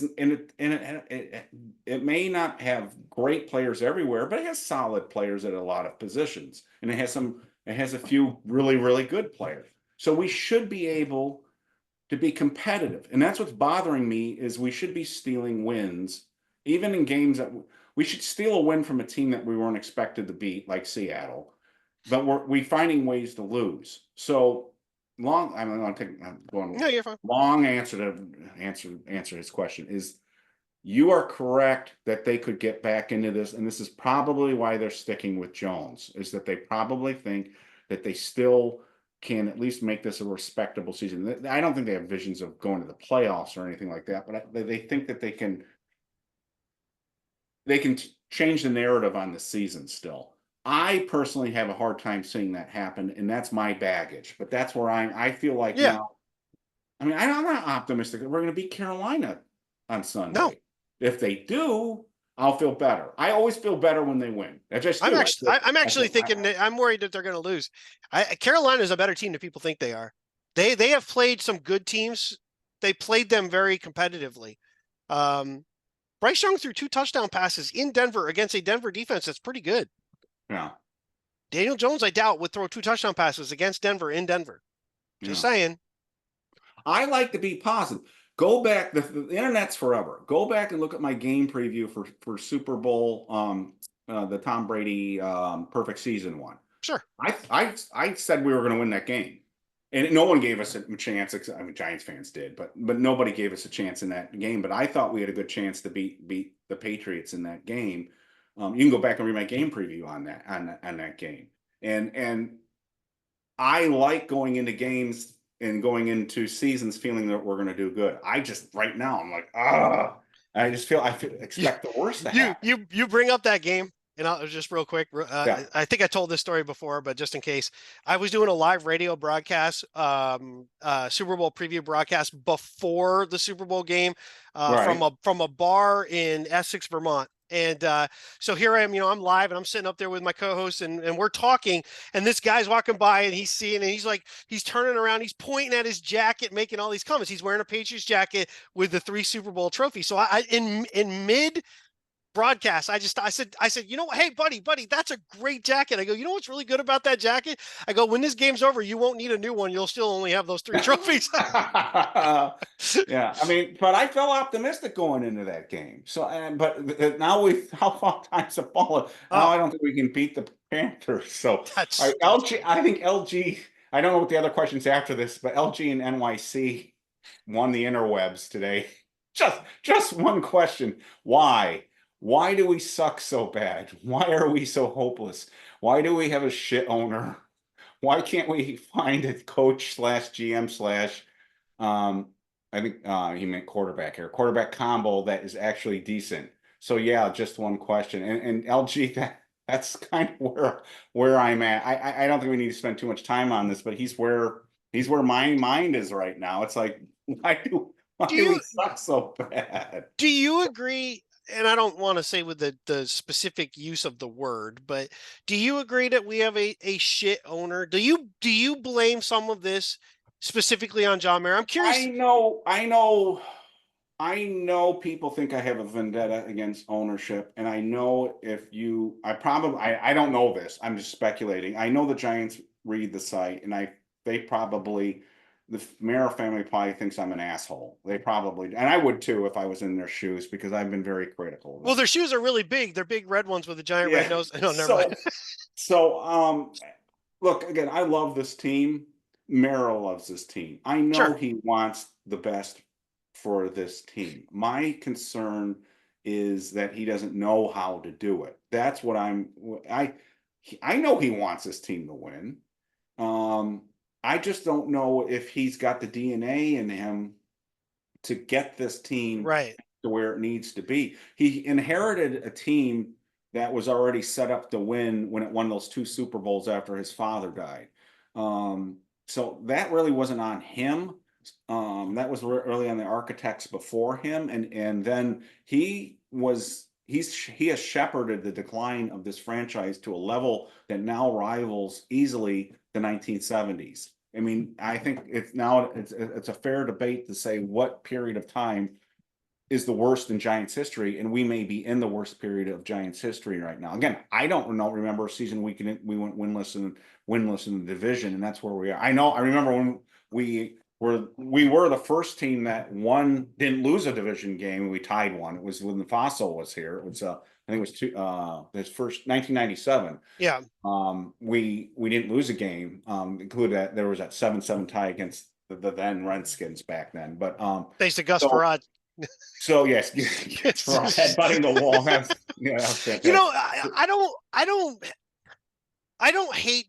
I don't have a disdain for John Mara the way some people do. I kind of feel like he's kind of like us, the general, us in a way that I think he gets attached to some things, which makes it tough to be I don't say ruthless owner, but an owner that just goes, look, it's about wins and losses. It's not about, and I don't want it to be all like that. He's not a Dan Snyder. He's not a Jerry Jones. He's not, but his thing is about players. And it came through a little too much recently when we saw the thing about Barkley, how much it would bother him about Barkley. I think that's the reason why we kept Barkley as long as we did. I think it's why he brought Gettleman in, and Gettleman was able to lead him down because Gettleman was the giant way. And so we brought he relied on that giant, this mystique that doesn't exist anymore. It's time, and I think we have guys. I like Brandon Brown. I like Shane. I think we've got Cowan as another. I think we've got guys in place that can do it. And I don't have a problem with McDonald. I know a lot of other people do. I couldn't care less. He doesn't have a huge deal that's happening here. The problem really became you had a coach and you had a quarterback that aligned unbelievably well, and it led us to a couple Super Bowls. Could have been another one if an idiot doesn't shoot himself. And then when that started to trail off, they didn't know how to get out in front of it until it was too late. And then all of a sudden he's changing coaches because he keeps thinking that's the answer because we drafted our guy, because that's what Gettleman told them. We drafted our next Eli. You don't have your next Eli. In fact, there isn't another Eli. Eli wasn't Eli until he became Eli. They didn't go in the draft pulling him in and everything worked out fine. A lot of things fell in place. We need a quarterback. The one piece that has drawn the losses, if you stretch it over time, is Daniel Jones has gone 3 coaches and 2 general managers. Right, that is unheard of in the NFL. But Schoen and Daboll own that too. It's not that's not just on the owner. So to a degree, I agree. The quarterback, everybody owns this with the quarterback situation. So that's where I agree with some of the posters on the site that say again, I'm not going to willing to say this is all on Mara because again, the other guys signed off on it, so, and they But may think have of- been they may have been the ones that did it. and So they might have we don't know. orchestrated it. But think of the position that they were in, right? I understand that, but we've but talked about, and I don't want to spend too much time on it because we have a million questions. But you and I have talked about this on other episodes where they had to dumb down the offense for Daniel. I understand it. And I get this thing about 2022, the dynamic. But if you're there and your job is to judge your players and judge your talent, and you go in and you say we had to change ourselves because we have so many limitations at quarterback that we had to dumb down our entire playbook. And then you turn around and give that guy a 4-year what is it, $160 million contract. Sure. That's on them. They own that. And they can't escape that. And that ultimately is what kills them. And I'm not going to give it a pass. Dug their own grave. I'm not going to give it a pass, but I still think there was a part of them being in a position of they won when they weren't supposed to. To turn your back on the winning would be bad. There wasn't a quarterback. This is worse, though. I understand that, but no one could have expected it ultimately went in that direction because in 22, when you drafted, right, we get Neal and we get which hasn't worked out, but at the time you got Neal and you got Thibodeau. You're like, okay, right. So you come into 23, but we were coming off a winning season. Who are you going to draft at quarterback in 23? I know, I understand all that, but the problem was they should have franchised Jones. I agree, but we all agree that the deal really is a 2-year deal. But they own that they made this mistake, and they're going to. So my point is, we knew it was in reality it was a 2-year deal if it doesn't work out. Now the question becomes, do they follow through with that now, knowing the 2 year? Because they went out of their way to find a quarterback. At least they were looking. There were 3 guys. They wanted one of the 3. And they knew they had a problem with quarterbacks. And they couldn't get one of the 3. So then they were like, okay, we'll go the other direction. We manufactured wins with Jones before. We can do it again if we get a receiver and we can get through this year and we'll get our guy. That's where I was thinking all along where they were going. I just didn't think the wheels would fall off. I didn't think we wouldn't be able to score at all with other players. I thought you'd at least match what we were able to do in the past, and now you're not. So I'm with you, but I just feel like, I don't know. I kind of feel like that ultimately I think where the hell did we start with this? The owner? I think John Mara. Why did we suck so bad? Well, and I think John Mara wants the team to be really good, but he's also a fan. He mentions things from a fan perspective a bit too much. But what he doesn't really understand is what the fans want is to be excited about the team, and you're just not. And when you wheel the same shit out over and over again, stop bringing in the guys from the past and celebrate by losing. It's simpler than that, John. It's the fans want to win. That's what we want. Sure. We want to win. We'll accept anything if they win. So, wow, I won't say that. We do care. There is an element of we do want them to do it with class, but if it's all class and no wins, it doesn't matter. Right. So I mean, so we want them to do it. We want them to be a classy organization, but ultimately, really, what we want is the win.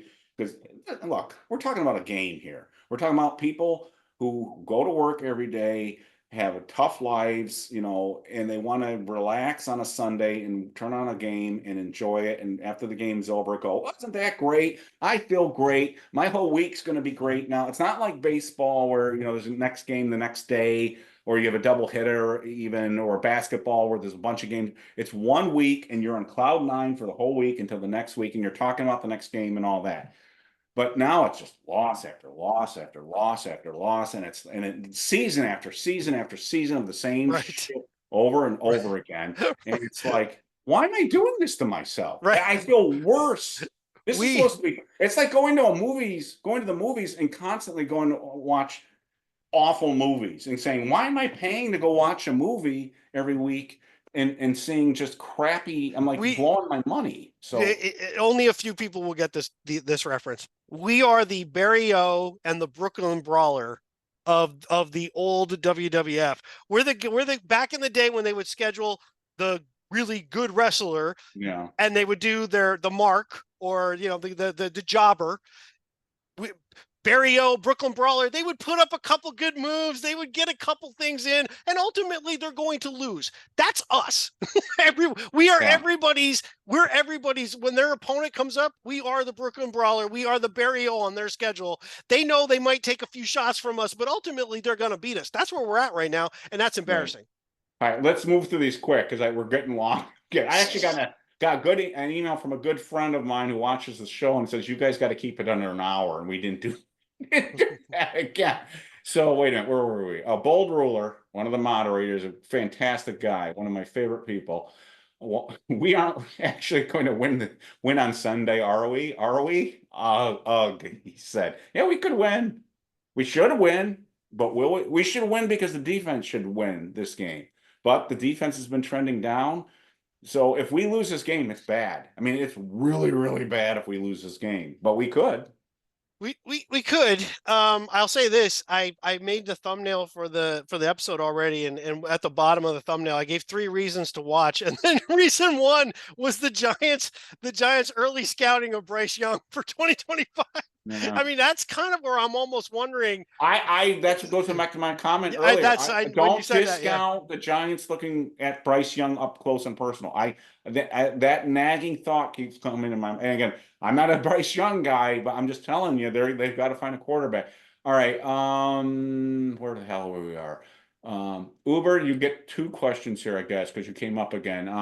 Do we expect meaningful changes after the bye? Sit Jones, get Neal into the lineup. Real quick, it depends on if they win or lose to me. If they lose this game and they don't switch out a quarterback, I don't think they're going to do it. Because this would be the obvious place to do it. If they lose this game, and with the bye coming up, this would be the place to do the quarterback.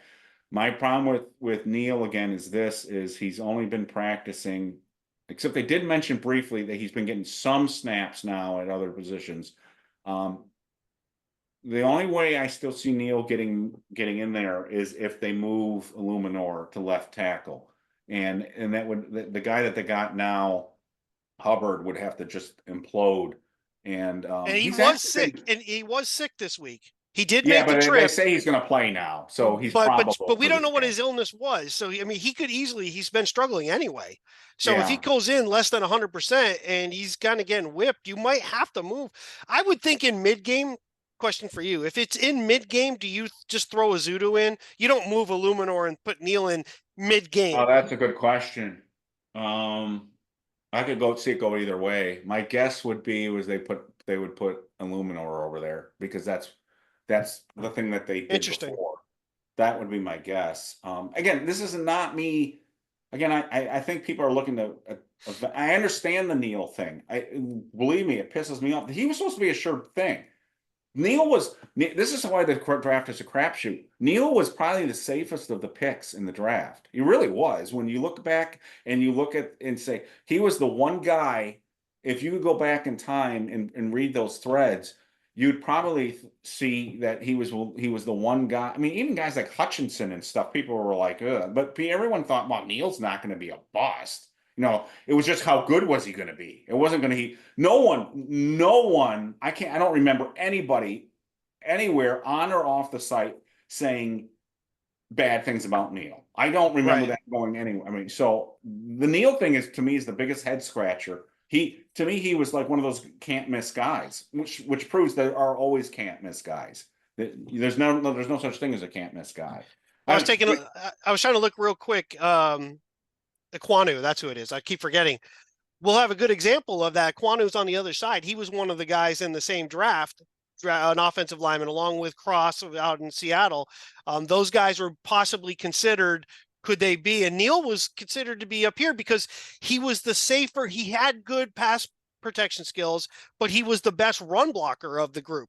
But I don't think any team, if they could go back and redo that draft, would have taken any of those offensive linemen in the top 10. I don't think any of those guys are top 10 players. I would take Cross in the top 10. Top 10? he's been a full-time starter other than injury. Yeah, but has he been that good? I mean, I haven't watched that close. I heard. If we drafted him, he's still starting right now. No, I know that, but that doesn't mean you're a top 10 pick. Well, So, yeah, I mean, I guess it depends on who you would take instead. I mean, we'd already taken, Yeah. we already took Thibodeau. So, I mean, you're. I just, anyway, we're gonna go off on that. We could spend a whole time on Neil. We'll have a show someday just on Neil. Kaufman, in your opinion, Nice. who would be the best available bridge? We addressed who would be the best available bridge quarterback after the year, and who is your draft pick at quarterback? John's more a college guy. I will not comment yet on the college quarterbacks. Number one, because I haven't seen enough games, and because I haven't dived into it, and I don't think it's wise. Honestly, I don't think it's wise that I've seen too many times where people make judgment calls on draft picks. The college season's not even over yet. So the only thing I will say is this, and this was confirmed with our conversation with Cy. I think in one way this quarterback class works to our advantage in that this is a deeper class where opinions are all over the board.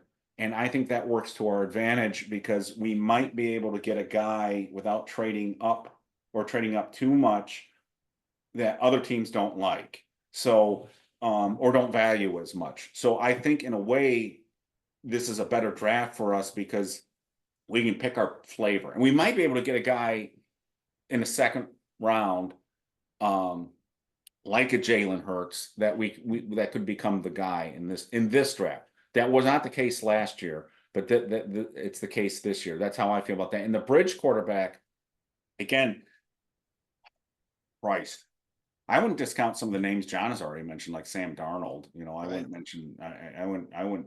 But the question is, do you get a real bridge quarterback, or are you getting a veteran who you plan to play 2, 3, 4 years? That's where I'm at. So, yeah, I mean, I think if you think pure bridge, Joe Flacco is a possibility. He's up there in age. He's way up there in age, though. I don't like bridge. I want to go on record. Sorry to interrupt you. I'm going to just revise my answer. I don't want a bridge quarterback. I don't want if the definition of guys are like Flacco. I'd rather. And it depends on what you mean by bridge too. If you Yeah. use bridge specifically the way the Giants did in 04, Yes. then you're talking Kurt Warner for 9 games and then you pull him and then there you go.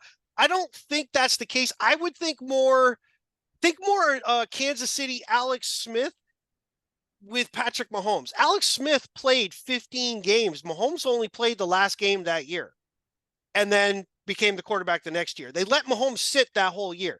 So right now for me, the bridge, I already said it, Darnold might be one. I'm personally trying to make a deal to get Stafford if that's the option. Then as far as college quarterbacks, I think it's going to come down to who fits your system this year versus this guy is just way ahead of everybody else. It really depends on what you play. I like Cam Ward, but I'm not 100% sure he's that much different than a Penix was. He's not the same kind of runner around kind of guy that Daboll seems to like. So then you may be looking at a Sanders. You might be looking at a Jackson Dart. So don't know. Yeah. So TBD on that one. This is a real quick one from Frankenweezer, another great poster. He just wanted to know what I meant about when Van Roten was one of the guys who stood up in the locker room. He didn't understand what that was about. After one of the recent games, a number of the players said that after the game, which loss was it? Was it I feel like it's the Washington one. Wasn't it right after the Commanders? He basically Burns said that the team had needed to grow up, but a number of players said it was Van Roten who spoke in front of the team after the game and really said what needed to be said in terms of, again, remember, this is an older guy and this is a very young team, and they were basically saying he was the guy in the locker room that was standing up and saying they got to get their act together, that they've got to play better and they act like professionals and all of that. So a number of people said what Van Roten said meant a lot to them after that game. So that's the importance of veteran leadership, and even people like Parcells have seen that in the past when we've gone out and gotten guys like an Everson Walls or a Diassi or things like that, veterans that would come in and had a voice in the locker room. And again, this is a really, really young Giants team. So in a lot of positions. So people have put down Van Roten, but I think there is something to say about leadership, and he played a decent game in that game. I think even Sure. Cy said it was one of his best games, if not his best. So, Arnie Fez, I have a question, but it looks like a really long question. Let's see. It says, what are the chances that Mike Kafka replaces Brian Daboll as head coach in 2025? I think Daboll deserves to be and is going to get fired. Well, let's just answer that first. 0. I don't 0. think that. I think the only thing that possibly could happen, I don't know if John brought this up in one of the episodes. I think he might have. Is there a chance that Daboll gets fired mid-season? And if you were going to fire Daboll mid-season, I asked John, who would you replace him with? And John's answer, I think, was, it doesn't matter. I think Kafka could be one of the guys that becomes an interim coach, but I have a hard time because Kafka would be associated with the stink of this team. Yeah, if you fire the head coach, you're not going to replace him with anybody on this staff going forward. You just can't. Right. Yeah, I agree. Yeah, now Arnie's got a lot after this. I'm going to skip. That's no insult to you, Arnie, but we got to wrap this up. So, he's got like four paragraphs here. US1 Giants. Let's see. What happens if the Giants lose to the Panthers going into the bye week? Do we make changes? We did that. Finally benching DJ. We answered that question. Yeah, I would definitely bench Jones. If it were me, I would bench Jones. To piggyback, this is CJD2404. To piggyback on this, and maybe it's more generic, if the Giants go a different way with the coaching staff, one, who would be your targets, and would you consider the other Brian? If two, is there anyone on the coaching staff you would encourage the new coach to keep? So, my gut tells me Belichick is still in play. Now, there's a couple of offensive coordinators out there that are really going to be hot commodities. I've mentioned it before. What is the offensive coordinator in Detroit? I can't think of his name. Is it Johnson? Ben Johnson? Ben Johnson. But he's really good. So, but the risk there is, again, it would be you're going to risk a new head coach, a first-time head coach, and that hasn't worked out with the Giants, which is a bad reason not to consider him. He would certainly be interviewed. I would think they were to interview him. I gotta think that Mara's got to be pulling his hair out. I've said this before. If he has to fire this coaching staff, so I would think Bill Belichick would be, when he says, am I having a major brain fart? He said the other Brian. Well, that's what I was trying to figure out, who the other Brian was. The other Brian is. Who's Brian who? Someone's going to let us have it. We're probably forgetting. Anyway, to me, it would be Belichick. And if it's Belichick, there are a number of people on the staff and the same with Vrabel. I think it would be with connections with Vrabel and Belichick that they would, like for instance, Brasillo has a relationship with Belichick, and so does Cowan, but at the same time, Vrabel has a relationship with Bowen. So you could easily see, depending on who the coach was, if they went with like a Vrabel or Belichick, you could easily see them wanting to keep some of the guys on the staff because they've already had relationships with them. So it would depend on but I think the heart of your question is who are our targets that would be the next head coach? Your guess is as good as mine, but I have a hard time believing that Belichick isn't on the radar. I just given the desperation, if they had to fire Daboll, I would think Mara's got to be like, what do I do? This is going to be my fifth time at bat on this. I'll say this. I have people in mind that I would like. Belichick worries me. He's so old. Oh yeah, it does too. And he did not do well the last few years in New England. And he made very weird decisions. As his offensive coordinator. And but even in game, very arrogant decisions that they worked fine when you had a Tom Brady and a roster full of hardened veterans. But after a while, Judge tried to copy him, where you get like 4 or 5 guys that their only good skill was they were all special teamers, which does you no good, but you're filling your roster with these guys. I have a feeling based on the track record of where we've been over the last X number of years and the direction they've gone in, whoever our next head coach is, they are going to be a defensive coach that will have an you've said that offensive coordinator. before. And Well, I would not discount, and I don't know if he would consider it, and I got to wonder if the Maras would consider it, but I would be okay with sitting back down with Brian Flores, no matter what the BS about the other stuff that happened. I would sit down with him and be maybe like, that's the other Brian he's talking about. maybe. That's who I would like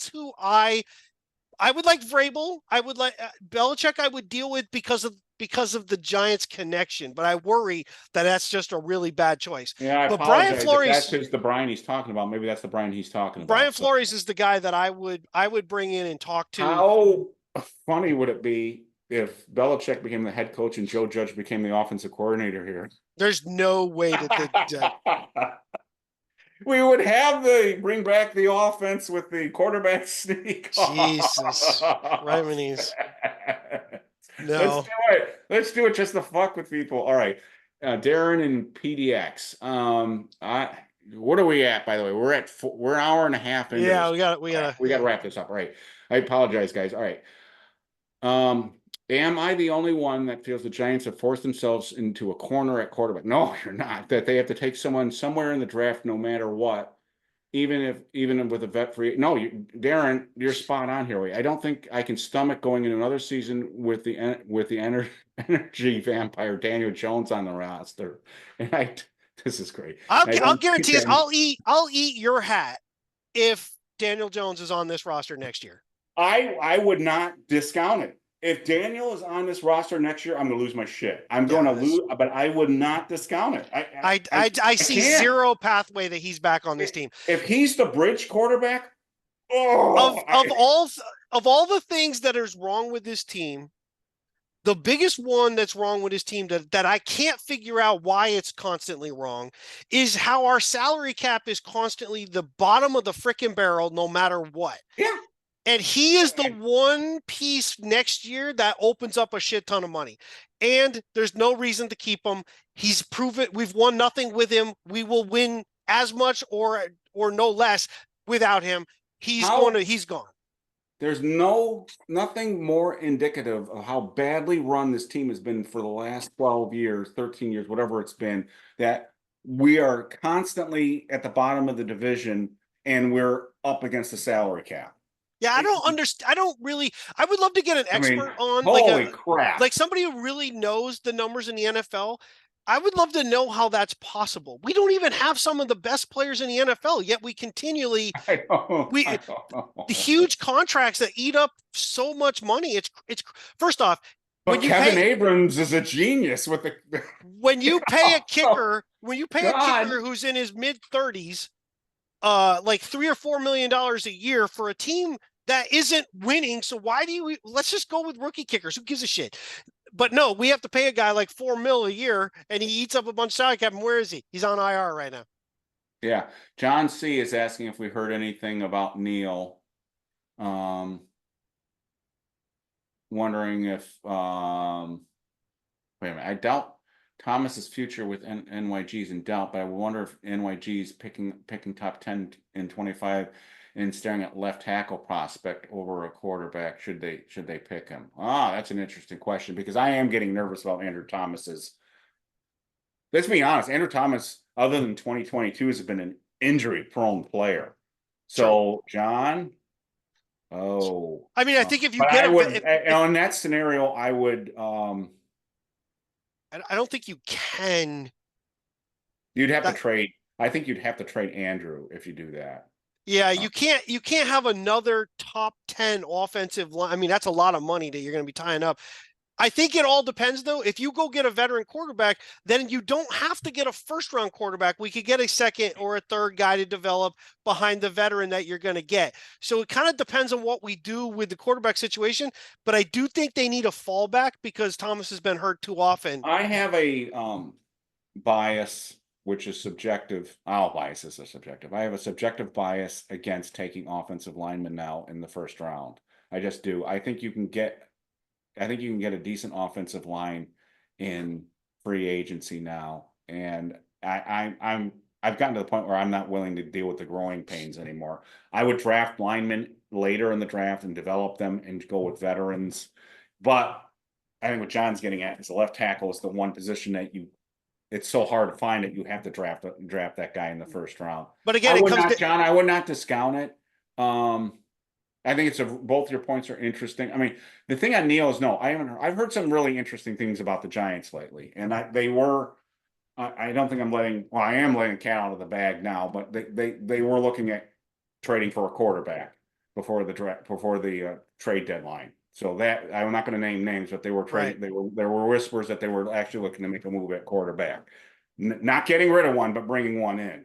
So I have not heard anything on Neal. I don't know what's going on with that. I just don't know. The only thing I can tell you is I still think there's talent. I personally think there's talent there, and I think their game plan is to fix him still. And I would not discount him being at guard, but I've said repeatedly the reason they couldn't do that this year is because he missed the entire spring and summer. They could never practice him there. So there was no time to move him there. So once the season started, they were in combat mode. And if somebody happened at guard, Stinney was going to come in, who was actually competing for a starting job. So our guard situation is not bad. That's the problem. In the tackle situation, our offensive line situation was really good until Andrew Thomas went down. Now that Andrew Thomas is down, now Neal comes back in the no one was asking about Neal when Thomas was healthy because the offensive line was okay. I think the bigger question is then why didn't we leave him on the PUP list to get healthier? Because you can't practice then. If you're going to fix him, but if you're going to fix Neal, you've got to have him be able to practice. I got that. But the point was they didn't feel he was really fully healthy. Even still, it was still kind of, why not just leave him on the PUP list? There wasn't because he's you eating can a roster say they don't have a spot, swing tackle, but then blame them for relying on Izudu. But I don't think they needed. Look, Neal can come in still if God forbid Illuminor gets hurt. Neal's going to play. Neal is. It's not going to be Izudu that plays at right tackle. Neal's going to play at right tackle, which is true. But you're also now in week 10. Up until now, you've been unwilling to even put him in as the jumbo tight end. So no, I get that. So my point is, I'm not going to go. But if he couldn't practice, you should have left him on the PUP list longer. Let him get healthy, then you get him going, and now you got him, and now you could play him because you've been reluctant to even throw him on the field regardless. But there's been nothing that says he hasn't been practicing, though. No one has said he has not been practicing. So if you put him on the PUP, he can't practice. But he's not playing, so I don't give a shit how much he practices. Neal's only chance here is if they fix him. And to me, this was going to be a redshirt year unless Illuminor got hurt. That's where I've been on this. And until I see something otherwise where problem is we don't have any Mike Garafolos on covering the Giants anymore. So nobody really knows what the hell's going on anymore. Right, they're not really. I don't know if anyone knows, but the reporters have basically checked out. Yeah, it's more instigation with the fans than it is anything. I've been watching what they're doing. And we're almost done here with the question, so then we can wrap this up. Let's see. I think someone's responding to John. Please compare the members of the Mara family to the Blue family. Oh, this is good. It's from Ben in Tampa. And give your detailed explanations about what. Oh, I'd have to think about that one, Ben. But I bet you I could come up. The question is who's Buster? By the way, we have a cat named after Buster from oh my God. Does it have to be all family? Can it be someone to coach? Maybe we just mix the Maras and the coaches. Oh, that is a wonderful question. Oh my God. Tampa. I have to think about that one, but there's who's the mom? Or Job. Job's like one of my favorite. I have to think about that. We may cover that in a future episode. I know who Buster is. But oh my God, if I said it, he'd be so pissed at us. Oh, maybe you shouldn't say it then. Because is it somebody we might try to ask to come on the show? Or did already. Who knows? I'll just leave it at that. Okay, let's not do that. Oh, all right. We're not getting into this. I'll probably still get a message. He'll probably already know. All right. Last one here. Somebody asked, how's our German? I don't speak German. Home field advantage. Let's see. G-Fan in PA. There's no denying that this team has lost home field. Oh, yeah. home field advantage, but it's also become home field. No, it has become home field disadvantage, G-fan. It's not almost, it has become. I know I'm there every week. Would like to know your thoughts on the impact of a positive versus negative fan base and pressure of playing in New York, New Jersey area and how that might affect player or team development. It's a good question. I know where you're coming from on this. I'd have to think deeper on it, but I will say from the immediate impact, I think you're thinking long term here, but immediate impact, we've talked about this before. I don't think there's any question that this team plays tighter at home. And I think it's because the quarterback plays tighter at home, because the Boo Birds have a very, and justifiably so, have a very short leash with Daniel right now. As they should. And as they should. They really should. So I think, and you have to be an idiot. And Daniel's not an idiot. Daniel may be a lot of things, but he's not a dummy. He's not a stupid man. He knows what the fans think of him, and he knows what those boos are.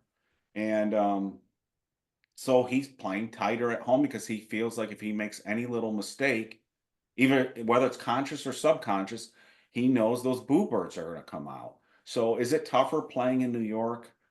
I don't think so overall. I used to think that. I used to say the press is so tough in New York. It's not. It's not. The New York press isn't tough anymore. And Not I don't like it think used to playing be. in New York, being a football fan. I say this: there have been a number of games this year where I've been very proud of the Giants fans at the stadium being into the game, and I thought they wouldn't be into the game as much as they were. There were times this year already where they've been loud and into it, and they keep giving this team. And I didn't expect that. And so, is it tougher to play here than it is in Kansas City or Cleveland or Baltimore? I don't know. I mean, put it this way, right? Like we saw this last year. When Tommy DeVito came in, everybody knew Tommy DeVito was a rookie free agent guy who was playing, but he was from the area. People loved the whole thing, right? The fans got really behind him. The energy really picked up, even when we didn't win. But he was exciting. You know what's not exciting?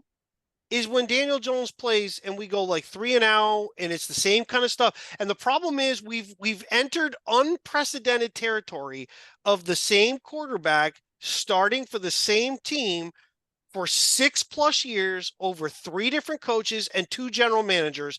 Yet right. During that time, the team continually loses. Minus the one blip in 22, it loses, and it loses lots of times in very comedic ways. Philadelphia game, even though it was on the road where he's running 80 yards and trips and falls down, that's in people's memories. So there's no energy because the stadium has never, and you talk about all the time, what's the biggest problem with the Giants overall? We're freaking boring. It is boring to watch them, even when we're in games. Because as you've said, you've used the words labor. You've used the word manufactured. Yeah. There's no, I mean, yeah. One thing I wrote about this in my game preview this week on Big Blue Interactive. Nice. How the hell does this team not being able to get Malik Neighbors the ball downfield? How is Malik Neighbors doesn't have a 70-yard touchdown pass yet. How is that even possible? We talked about Jalen Hyatt. How is Malik Neighbors? Everything the Malik Neighbors seems to be these 15-yard passes that you've talked endlessly about, where he gets hammered after he gets, and they're going to kill him. Right. Where the hell are these throws down the field to even the Malik Neighbors? So everything is like underneath, and it's manufactured. It's boring. Like John said, 15 play drives that end in a field goal. And one last thing on your question too is, I think Giants fans, as tough as they're supposed to be, look at how they stood up and gave Daniel a standing ovation in the Colts game, right, in 2022. They were really in the, they loved a hero, a redemption story. He redeemed himself, but then it was like the third movie. He went back Well, and then you start off the next season and you lose 40-0, and it's just yeah. I don't think it's that tough. New York's that tough. I think we like to think it is, but I think that there are a lot of places that are tough. I think playing in the NFL is tough. I think minus some of the people some of the more very, I guess, typing vocally, written vocally, Yeah. on the site who are very, doesn't matter. I think fans they wouldn't necessarily change their overall opinion, but they would get behind him if we rattled off 2, 3, 4 God, wins. yes. And Sure. I mean, even against Washington, he ran through a defensive lineman and a defensive back to get into the end zone. I mean, he ran him over. Like, it was a solid physical play, but the problem is that was the only thing you have to cheer about. My light is going because the sun's going on. My light's getting bad here. John, you and I were willing to get people who watch this podcast only in the last month or so think we hate the guy. But you and I were beginning of the year. We said we were willing. We thought he was going to have a good year. Yeah. So for him, we thought he was going to have not great. We thought he was going to have a good year because we thought the things were there if he was going to succeed. And we thought if he could do what he did in 2022, he could at least replicate that with this team, with this offensive line, with Malik Neighbors, with this receivers. Again, people got to go back and look at that roster back in 2022. It was a train wreck. And especially with the targets he had to throw to. The only advantage you could say, again, was Barkley. But again, Tyrone Tracy's been running the ball like really well. Yeah, so, yeah. Then we should wrap this up. But I would think it's tougher to play in Philadelphia than it is in New York now because that's a brutal crowd. I mean, I would never go. I'm too emotional anyways during a game. I would never go watch a game in Philadelphia because I would be afraid that it would not end well. It would go badly. Yeah, no, it would go badly. I would not enjoy myself. I would get in words with somebody, and I'm sure it would go badly. Yeah, I know. No, I have been there. Yeah, no, I know. Yeah, I'd get beer dumped on me, and I'd get into somebody's face. And I'd probably get my ass kicked by 15 guys. I just don't. That to me, that's not fun. That's not fun. Well, and the other thing too is like the weight of expectation in other areas, Dallas, Philadelphia, Kansas City just keeps winning, so they don't necessarily. But even Detroit right now, because they're winning, the weight of expectation now starts to build. What weight of expectation does Daniel Jones have to play under? Yeah. People just expect him to play poorly. And the problem is he somehow manages to find a way to come in even lower than that. So it's oh, come on, man. What I miss is this, and then I'm going to end my comments on this because we're way over. Yeah. I want to do a show on this soon on again, I've talked about maybe having Larry and Matt come on and maybe do a review of a former season. But I wish the younger Giants fans out there could know the days when the stadium was so loud and you could hear it through the television even, that it was just unbelievable. Like if you went back to like the playoff game at home in 1985 against the 49ers and how loud that crowd was. And I miss that.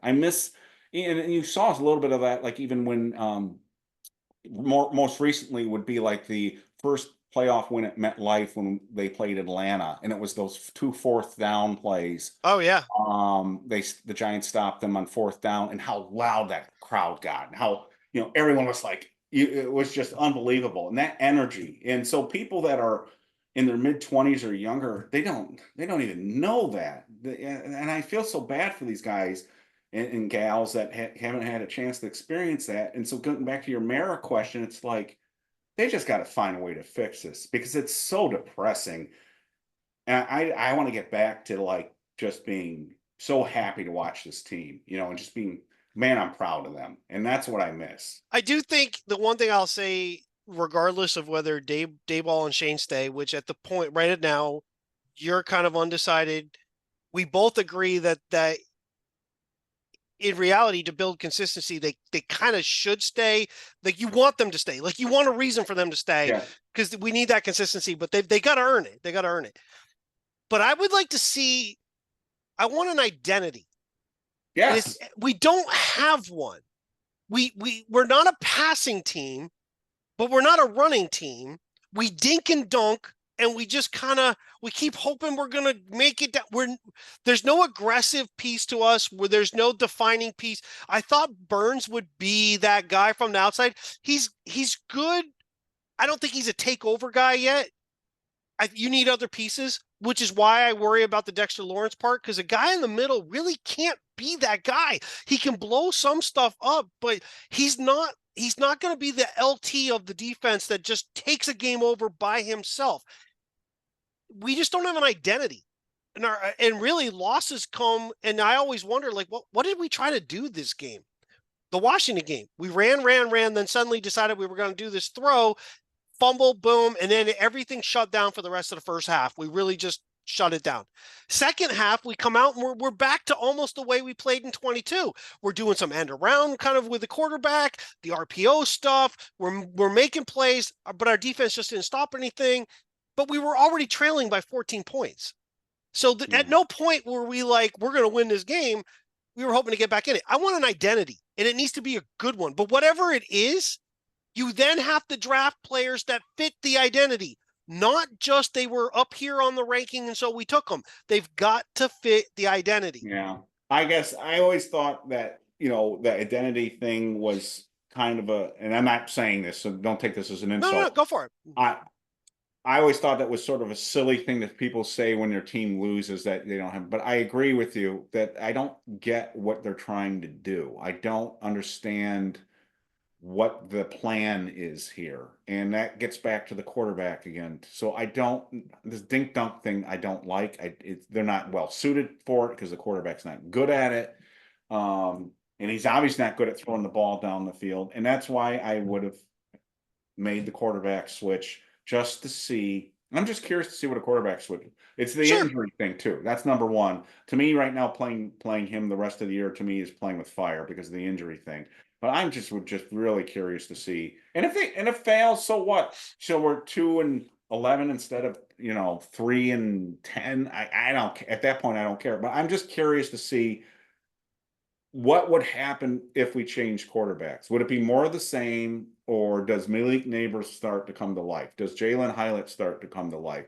Does Wan'Dale Robinson look like a better player? So I still look at these receivers and I'm like, we're not taking advantage of. To me, that was the plan, but it's not. That was supposed to be the plan, but it's not working. So that's right. So I agree with you. So what did they come out with against the Commanders? They ran. So it's almost like they said, well, our offseason plan didn't work, so we're just going to become a running team now. So, I mean, is that what your sense was? I thought they basically were like, we're going to protect our quarterback and our shaky left tackle. Yeah. And we'll do that because I don't think they had confidence that we could throw the ball down the field. There's also something weird with Neighbors since he's come back from the concussion. He's not the same guy yet, but some of it's just, I think, his attitude and the way he's being used. Yeah, I'm with you. And the other part with attitude or identity is built by winning. But you still need to have what you said is maybe more important than the way I was saying it. It isn't necessarily, I guess, identity per se, but what are you trying to accomplish? Because the things you do seem to be more piecemeal. We're going to do this. We're going to do this, but it's not meant to build onto the next one and the next one. It's just this idea of how do I just kind of keep going versus setting stuff up. And again, this is people are going to say, well, those are winning teams. So of course you think they have an identity, but if you look at the 49ers, you know what the 49ers are about on offense. If you look at the Chiefs, you know what the Chiefs are all about on offense. I don't know what the Giants are supposed to be on offense. Whatever it is, it sucks. But I don't know what they're supposed to be. I don't know what are they trying to do, because I don't see it. So well, I think you just made a great point. The 49ers are a perfect example. Jimmy G, the offense was still designed the same way. Trey Lance, they tried to put him in to do the same thing. Brock Purdy, it's the same offense. It's just a different quarterback. The system is the same. What's the plan? Yeah. Maybe we're just using, it's a semantic argument versus identity and plan, but I don't know what the plan is. What is the plan? And again, I was feeling good about the defense until 3 weeks ago. And now the defense now is going like that. And some of it might be too, though.